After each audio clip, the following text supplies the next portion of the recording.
Welcome to Touch My Heart, Communicate with Impact. Ideas are the currency of the 21st century.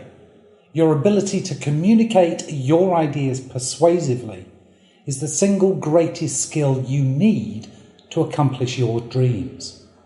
And spreading your ideas in the 21st century requires a 21st century model of communication. So let me introduce you to hugs. To communicate with impact, we have to touch the heart of our audience. To do that, we must understand who they are, what makes them tick, and what they want.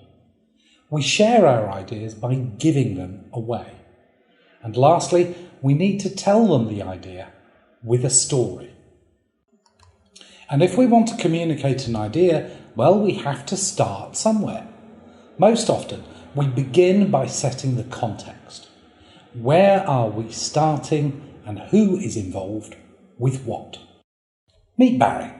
I first met Barry outside a pub in a very rough part of town, near the college where I worked. My role at that time was heading up a new EU-funded Access to IT course for unemployed youths with few or no formal qualifications to enable them to get into university, thereby reducing the massive unemployment numbers in the UK and getting them off the streets. Barry was a hard man. He was the sort of person who, when seen, the best advice would be to cross the street or walk the other way. And he was exactly the sort of individual that my course was aimed at. I talked to Barry and his mates and passed Barry a flyer. He crumpled it up and suggested where I might insert it. Well, my mama didn't raise no fool. I backed off and walked away. A couple of weeks later, imagine my surprise when Barry walks into my classroom. My students, for the first time ever, were silent and studying their textbooks intently, as Barry called me over, demanding to know what this was all about, as he proffered the crumpled flyer toward me. This is in the days well before mobile phones, so no one was going to be video recording this for posterity, and no one was going to be calling the police. I invited Barry over to a table in the other corner of the room. At least then one of my students could slip out of the door and find security. But no, they continued to study their text. Barry sat and quietly told me about his very unpleasant childhood. He'd been expelled from school at 15 for fighting. He'd spent very little time actually in school anyway, but wandered the streets with his mates. He tried to get jobs, but with no O-levels and hardly able to read or write, wasn't really qualified for anything. And besides, people were just too scared to take him on. We talked some more, and Barry filled in the application, and I told him we'd help him with his English and maths with some extra classes. Barry joined the course. He sat alone at one desk, and the other students avoided eye contact. So what's happening inside our brains when we are communicating? Well, one part of the brain you need to know about is the prefrontal cortex, or the PFC. The PFC is often called the executive centre of the brain. I liken the PFC to a theatre stage. As you focus on something, it's like putting an actor on stage. Meanwhile, your eyes, ears, skin and nose continue receiving hundreds and thousands of bits of information, all vying for your attention. Whether it's the chatter of a neighbour, a movement off to the side, the sound of a door opening, or the gentle hum of the air conditioning. This is like actors streaming onto the stage from the wings, flitting across just long enough for you to decide if they are worthy of your attention. Meanwhile, your thought life continues unabated. Perhaps you're thinking about food, or maybe you're planning an evening out, or an upcoming birthday. Each of these thoughts is like an audience member clamouring onto the stage, vying for time in the spotlight. And as I mention each of these things, your attention, even if ever so briefly, flitted off to them. All of this time, I want your attention. And your attention requires an enormous amount of energy in your brain. And our brain, quite sensibly, uses energy wisely. If something is no longer worth our attention, we'll switch it off to something more worthy, even if that is the gentle hum of the air conditioning. Brain scans reveal that stories stimulate and engage the human brain, helping the speaker connect with the audience and making it much more likely that the audience will agree with the speaker's point of view. From a storytelling perspective, the way to keep an audience's attention is to continually increase the tension in the story.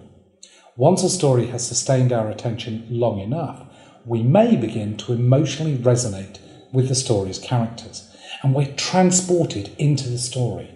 Our mirror neurons fire and we feel the passion, the fear, the trepidation, the joy. In short, we empathise with the characters of the story.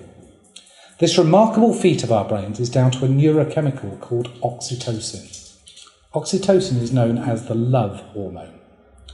What we do know is that oxytocin makes us more sensitive to social cues around us. In many situations, those cues motivate us to engage, to help others, particularly if the other person seems to need our help, whether that person is real or fictional, as in a story. So it's the job of the story layer to drip feed the information you are sharing whilst touching the heart, rather like turning on hot and cold water taps, hot for the emotions and cold for the cold facts and data. The more you hook the information into the heart, the more your audience will remember. But I can't touch your heart and tell you a story if I don't get your attention first. So, how do we do that? Well, now we need to know about two new areas of the brain, the ACC, anterior cingulate cortex, and the nucleus accumbens. Remember the PFC theatre, all those actors vying for attention? Well, cortisol focuses our attention on something important, and this is something that's new, unexpected, or potentially threatening. It's a piece of information from the outside, or sometimes your inner world, that is deemed worthy of attention. And attention is drawn to your PFC by your anterior cingulate cortex. The ACC is continuously scanning for newness, like a trigger-happy security card. Your ACC will then help trigger the production of cortisol. And distress is how you feel when cortisol is produced. In many stories, we want to increase distress to make you feel at least a little anxious to know what happens next. And the level of cortisol that you need, how much distress, to pay attention, depends on your experience and your immediate circumstances. We keep someone's attention by encouraging dopamine production. Dopamine makes you feel good. It's our happy chemical. It's also key in consolidating memory, whereas too much cortisol impairs memory. A great story brings a balance of both. You increase the tension and enable small wins to increase satisfaction. And if I'm doing this well, you have oxytocin and some cortisol continuously being produced. And every time I allow my story to give you a little satisfaction, you'll get a dose of dopamine, the happy chemical. Barry's lack of formal education comes to the fore and he flunks his first assignment. I even wanted to change his grade, just in case. Barry is not happy. Barry comes up to me after class. I'm alone in a basement classroom with a man who scares me and is upset. Barry tells me how upset he is, but not with me, with himself. He tells me why he never went to school and that the only thing he was good for was looking hard. So I take my time and slowly and steadily, Barry makes progress. By the end of the year, Barry is scraping through his assignments. His scores are okay. They're not great, but they're good enough. And then he dares to apply to UMIST, a top-notch IT school in the university, renowned for only taking on the best. Sadly, most communication is cold tap only, and the information that you receive leaks rapidly. The report is usually like this. full of data and facts and figures. If your attention is grabbed at all, it's likely because it's a threat for you. The job of a report, after all, is to convey facts. But when it's just data and bullet points, tables of numbers, we principally use just two areas of our brains, known as Wernicke's and Broca's areas. These areas deal with language processing. There's no heart and no soul, and rarely anything visually appealing to stimulate our brains, let alone our emotions. So, how do we enliven even the dullest of meetings? Well, why does the other person need to know this? What's the outcome? What's the end going to be? And what's in it for them? For this, we need to understand them and touch the heart. And we can use the same principles in any communication, whether we want to change a belief or point of view, give new insights or develop someone's abilities, make a recommendation or just convey facts. We increase tension by digging into the pain of the current situation and then building the game. We know that the brain craves certainty, and our default or narrative network fills in the story blanks as we communicate. We might fill in the blanks positively or negatively. How we fill in those blanks comes down to our own experience, knowledge and the maps we saw in our own brains. Powerful stories include a few twists and turns to keep you just a little uncertain, but take too long to provide satisfaction and you lose the audience in their own inner world of blank filling. Great communicators like Martin Luther King and John F. Kennedy or Steve Jobs keep switching between this is how it is, bad, this is how it could be, good. After Barry applied to UMIST and finished the course, I heard nothing. I don't know whether he got in. I didn't know what had happened.